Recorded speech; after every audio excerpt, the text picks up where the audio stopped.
नमस्ते. सपकाळताई रेसिपीजमध्ये तुमचं सर्वांचं खूप खूप स्वागत. चला तर आज आपण गौरी गणपती विशेषमध्ये 2 किलो बेसनचे लाडू मस्त बनवणार आहोत. तोंडात टाकताच विरघळणारे, करायला पण एकदम सोपे असे शेव बनवणार आहोत आपण 2 किलो बेसनची आणि त्याचे लाडू बनवणार आहोत. तर 2 किलो बेसन घ्यायचं आहे. अगोदर मस्त चाळून घ्यायचं बेसन. थोडीशी चिमूटभर हळद घातलेली ह्याच्यामध्ये फक्त. आणि आता थोडं थोडं पाणी टाकून हे छान मिक्स करून घ्यायचं आहे बेसन. जास्त पण पातळ नाही आणि घट्ट नाही, असं मीडियम पीठ मळून घ्यायचं आहे. एकदम पाणी न घालता थोडं थोडं घालायचं, म्हणजे जास्त पातळ होणार नाही. आपल्याला जास्त पातळ नाही करायचं, आपण शेव करणार आहोत ह्याची. तर आता मस्त छान पीठ मळून झालेलं आहे बघा. तर गॅसवर कढई ठेवायची. कढईमध्ये तेल घालायचं आहे भरपूर, कारण 2 किलो बेसन आहे त्याच्यामुळं 1 किलो तरी साधारण तेल घालायचं कढईमध्ये.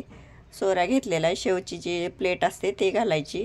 आतून सोऱ्याला थोडंसं तेल लावून घ्यायचं आणि थोडं थोडं पीठ घालून आता ह्याची आपण 2 किलोची शेव करून घेऊ अगोदर.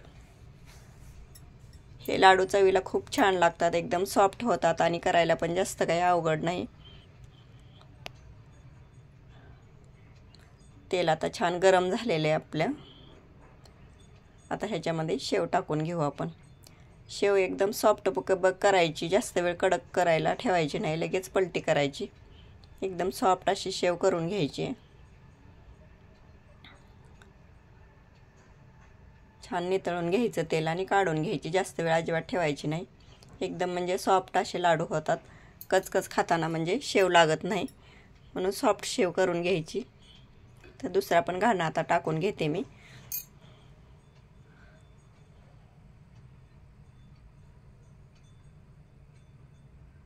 अशा पद्धतीनं ही पूर्ण आता आपण 2 किलोची शेव करून घ्यायची. आणि 2-3 घाणे झाले की लगेच चुरायला घ्यायची शेव,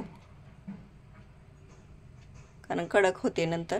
त्याच्यामुळं करत करतच एक हाताने ही शेव चुरून घ्यायची.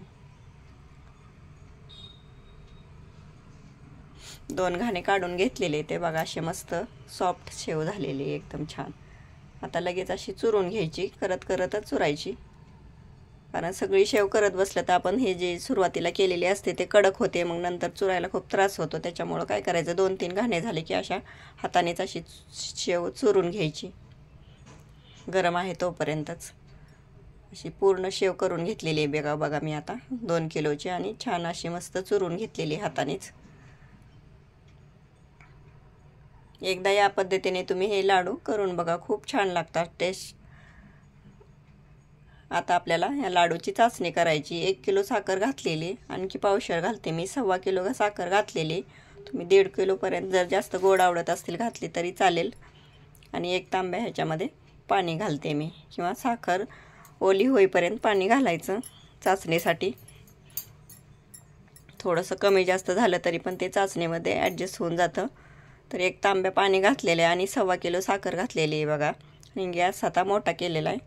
मोठा गॅसवरच आपण चाचणी करून घेणार आहोत.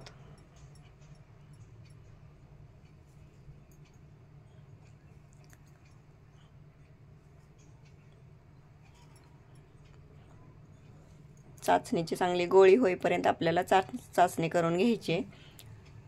5 ते 10 मिनटं लागतात ह्याला चाचणी यायला. थोडंसं घट्ट झाल्यानंतर पाण्यामध्ये टाकून बघायचं. गोळी जर हाताला नाही चिकटली तर समजायचं आपली चाचणी आलेली आहे. थोडंसं चिकट आहे, फक्त 1 मिनटं अजून राहू देते आणि लगेच ह्याच्यामध्ये आपण शेव ह्याच्यामध्ये घालायची, किंवा हा पाक जरी शेवमध्ये ओतून घेतला तरी पण चालतो आहे. आता छान चाचणी आलेली. आता हे काय करायचं, पूर्ण ओतून घ्यायचे आता शेवमध्ये आपण. गॅस बंद करून घ्यायचा.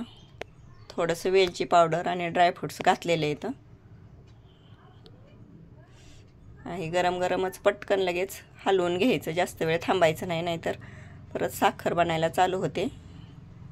पाक ह्याच्यामध्ये टाकल्या लगेचच पूर्ण शेव छान सगळं एकजीव करून घ्यायचं. आणि गरम गरम थोडंसं असतानाच पटपट ह्याचे लाडू वळून घ्यायचे. नक्की करून बघा. व्हिडिओ आवडला तर व्हिडिओला लाईक, शेअर आणि सबस्क्राईब करायला विसरू नका. बघा असे मस्त लाडू तयार झालेले आहेत बघा 2 किलोचे. एकदम तोंडात टाकताच विरघळतील असे एकदम छान असे लाडू तयार झालेले आहेत. नक्की करून बघा. धन्यवाद.